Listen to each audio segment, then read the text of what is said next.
Good morning all of you. हम लोगों ने प्रीवियस क्लास में पढ़ा था, इससे पहले वाली क्लास में हड़प्पा सभ्यता के बारे में, हड़प्पा सभ्यता की नगर नियोजन, राजनीति और प्रसार के बारे में, है ना। अब हम नेक्स्ट आगे बढ़ते हैं।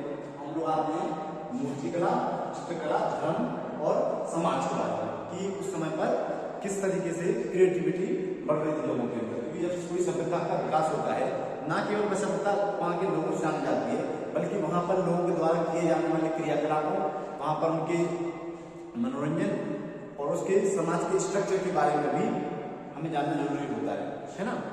तो जैसे कि हम हड़प्पा क्या होते मूर्तिकला की बात करते हैं, तो मूर्तिकला के संदर्भ में हमारे लिए दो प्रकार की मूर्तियां मिलती हैं। एक तो पत्थर की, दूसरा आपका मिट्टी, है ना। ठीक है, अगर हम विषय सामग्री देखें यहाँ पर किस, क्योंकि जो मूर्ति बन रही है विषय के लिए थोड़ी सी कुछ धार्मिक है, कुछ धार्मिक से अलग है ना। कुछ मतलब एज यूजुअल जो होती है उस तरीके की है। तो यहाँ पर हमें, अगर हम यहाँ पर देखें संरक्षक क्या है, संरक्षक कौन है यहाँ पर, बेसिकली मूर्तिकार है, वहाँ की जो केंद्रीय जो पावर है, केंद्रीय शक्ति है, वही संरक्षक की भूमिका निभा रही थी। साथ साथ यहाँ पर हमें हड़प्पाई शहरों से पत्थर, धातु की मिट्टी की जो मूर्तियां हैं उनके प्रमाण मिलते हैं, है ना। अब मूर्तियों के जो स्ट्रक्चर है किस तरीके से है, जैसे कि ज्यादातर मूर्तियां हमें पकी हुई मिट्टी की बनी हुई मिलती है, ऐसा नहीं कोई कच्ची मिट्टी की है, और ऊपर एक बेहतरीन पॉलिश की गई है, मतलब जो एकदम सुडौल और चीनी दिखी मूर्ति उस तरीके से दिखाया गया है ना। अब जैसे कि हम देखेंगे पत्थर की मूर्तियों के साथ ज्यादा हमें मोहनजोदड़ो और हड़प्पा के स्थल से मिलती है, नगरों से, ठीक है। और साथ साथ यहाँ पर एक प्रसिद्ध मूर्ति मिलती है, जैसे कि हम दाढ़ी वाली बात की मूर्ति, इस मूर्ति को केंद्र में रखा गया है। केंद्र में रखने का कारण ये कि इसमें एक अनुमान ये लगाया गया कि ये शायद कोई एक पूजनीय व्यक्ति हो सकते हैं, एक अनुमान ये लगाया कि ये शायद कोई राजा भी हो सकता है यहाँ का।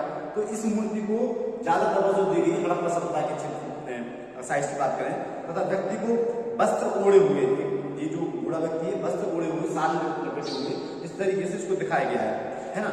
और हमें मोहनजोदड़ो से कांस्य की मूर्ति के प्रमाण मिलते हैं, ठीक है, क्योंकि इसलिए इसे कांस्य युगीन सभ्यता भी कहते हैं।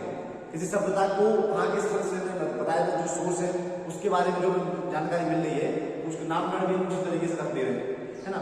पत्थर एवं धातु की मूर्तियों की कुछ सामान्य विशेषताएं हैं, जैसे कि मूर्तियों के निर्माण में शारीरिक अनुपात का ध्यान रखा गया है। ये एक शिल्प जो कार्य है वही शिल्पकार कर सकता है जिसको अपनी कला पर दक्ष और निपुणता प्राप्त हो, है ना।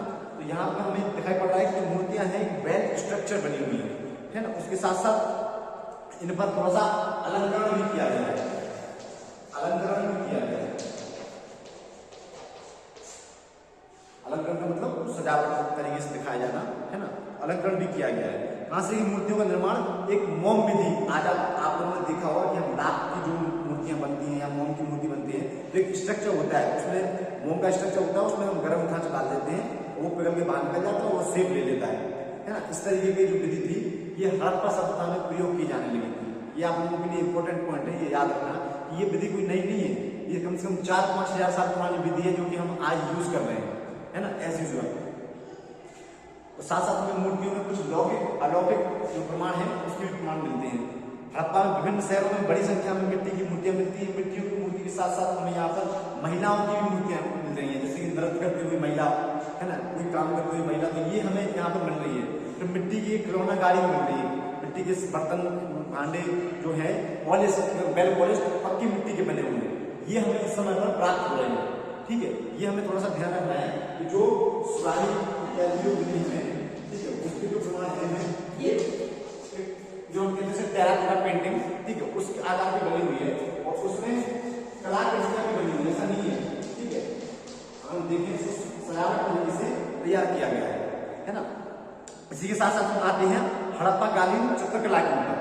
जो हमें चित्रकला के प्रमाण मिल रहे हैं बेसिकली वो ज्यादातर हमारे लिए एक तो मिट्टी के बर्तनों पर ही मिल रहे हैं और ज्यादातर प्राकृतिक और जानवरों से जुड़े हुए हैं, है ना। कुछ प्राकृतिक है, कुछ जानवर है, मनुष्य केंद्रित है, तो इस तरीके के प्रमाण हमें इस समय मिल रहे हैं। और प्रमुख चित्र हमें सबसे जो ज्यादा प्राप्त होते हैं लोथल, जो कि एक गुजरात में साइट है समुद्र किनारे, तो वहां पर मिलते हैं। उसमें चालाक लोमड़ी का चित्र और साथ साथ जाल फेंकते हुए मछुआरे का चित्र हमें मिलता है वहां पर। ठीक है, चित्रों को देखकर यह अनुमान लगाया गया है कि इसका प्रमुख उद्देश्य व्यवसाय रहा होगा, है ना। तो ये समझ लीजिए, इसको हम लाइव पेंटिंग भी बोल सकते हैं आधुनिक भाषा में देखें तो। ये लाइव पेंटिंग की अवधारणा भी आपकी वहां से यहाँ तक आ रही है ना।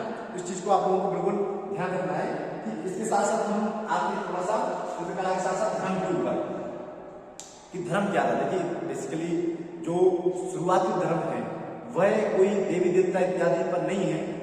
नेचर है ना, उसी को देवी देवता के रूप में हमने माना है। लेकिन हमें मोहनजोदड़ो और हड़प्पा सभ्यता में हमें क्या बोलते हैं, यहाँ पर वेदी भी मिल रही है देखने के लिए। तो वेदी देखने का मिलने का मतलब है कि अभी आस्था का क्या बोलते हैं जो केंद्र है वह बढ़ रहा है। नहीं तो क्योंकि इससे हमारे जो ये क्या बोलते हैं जो आपका धार्मिक जो आदमी की उपासना है, भावना है, वह प्रकृति पर केंद्रित है।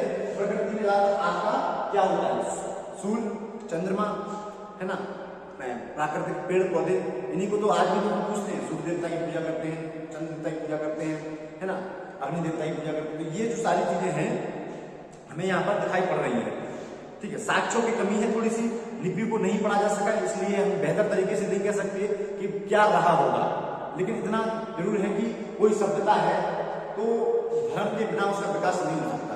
धर्म उसका महत्वपूर्ण केंद्र रहता है हमेशा से। कितने भी सभ्यता के विकास हुए हैं भारतीय संस्कृति में या कहीं और भी, तो धर्म को एक केंद्रीय भूमिका में रखा गया है ना।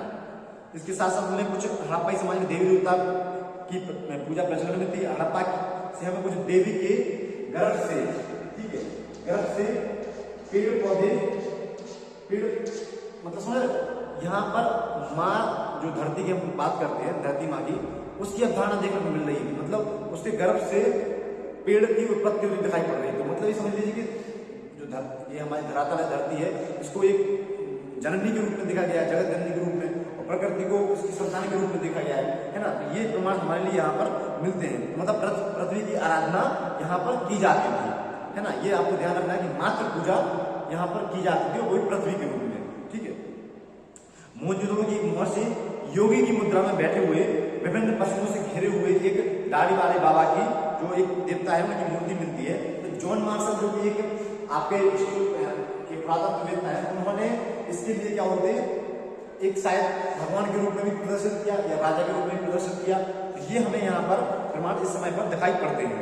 ठीक है, इसके साथ साथ साक्ष्यों से प्रकृति पूजा की भी जानकारी मिलती है। प्रकृति की पूजा की जाती थी, जैसे कि पीपल की आराधना, पृथ्वी को देवतुल्य मानना, ये सारी चीजें यहाँ पर समाज में की जा रही थी।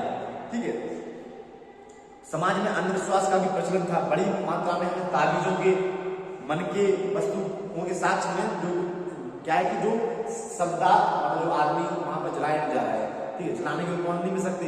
तो जो हमारे पास दफन की हुई कब्रें मिली हैं, तो उसमें हमें ताबीज इत्यादि, मन के इत्यादि पहने हुए मतलब कंकाल दिखे हैं। उससे अनुमान लगाया इतिहासकारों ने इस समय पर जो व्यक्तियों को क्या होते सावधान है, उनमें कुछ टोटके, कुछ अंधविश्वास प्रचलन में थे, है ना। तो ये चीज आप लोगों को ध्यान में रखनी है कि धर्म के साथ साथ यहाँ पर थोड़ा सा अंधविश्वास भी समाज में व्यापक रूप से फैला हुआ है। लोथल, बनावली, कालीबंगा से अग्निकुंड के भी प्रमाण मिलते हैं, अग्नि यज्ञ के भी प्रमाण मिल रहे हैं। ठीक है, ये अग्नि यज्ञ के प्रमाण मिलना यहाँ पर ये साबित करता है कि यहाँ पर हमारे साथ साथ अग्नि की पूजा की जाती थी और जानवरों की उसी स्थान पर हड्डियां मिलना इस प्रमाण करती है। शायद बलि प्रथा भी यहाँ पर रही होगी, है ना। इस चीज को आप लोगों को ध्यान रखना है।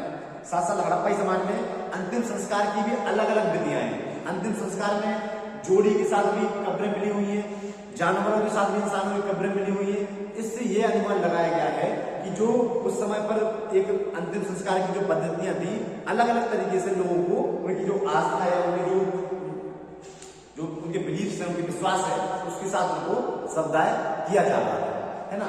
इसी तरीके से हम समाज की ओर ध्यान दें तो समाज यहाँ पर दो भागों में डिवाइड दिख रहा है। जैसे कि पहला आपका एक शासन वर्ग, दूसरा आपका प्रजा। ठीक है, क्यों? क्योंकि हमारे लिए यहाँ पर दो प्रकार के स्ट्रक्चर दिखाई पड़ते हैं। एक तो दुर्ग से घिरा हुआ आपका किला, दूसरा आपका सामान्य, है ना। और जो और इससे अधिक हम प्रमाण देखें, क्योंकि हम एग्जाम्पल के तौर पर ही बता सकते हैं कि क्या हो रहा होगा समाज में। तो यहाँ पर जो है शासक वर्ग है, वहां पर जो शब्दार्थ दिखे हैं, क्या बोलते हैं वहां समाधान दिखे हैं, तो वहां पर हमें एक चीज प्रमाण मिलती है कि महंगी महंगी चीजें कंकाल से लिपटी हुई, तो मतलब जो पहनते होंगे वो, और आम जो लोग हैं उनके कंकालों से हमें मतलब छोटे मात्रा में मन के, सस्ते मन के इत्यादि हमें दिखाई पड़ रहे हैं, है ना, साथ मिल रहे हैं। तो इससे अनुमान लगाया कि समाज में एक विभाजन रहा होगा। ठीक है, तो ये आप लोगों को मैंने समझाया आपका मूर्तिकला, चित्रकला, धर्म और समाज के बारे में, है ना।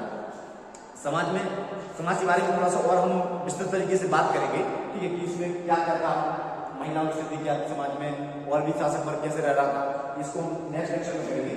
ये समराइज करता हूं मैं, मूर्तिकला, चित्रकला, धर्म और समाज के बारे में हमने आज पढ़ा, हड़प्पा सभ्यता के बारे में। आई होप आप लोगों को समझ में आया होगा, है ना। जो नहीं समझ में आए आप वीडियो देखते हुए लास्ट में कमेंट छोड़ दें यूट्यूब पर, ठीक है, मैं देख लूंगा, मैं वहीं पे आंसर दे दूंगा आपका, ठीक है।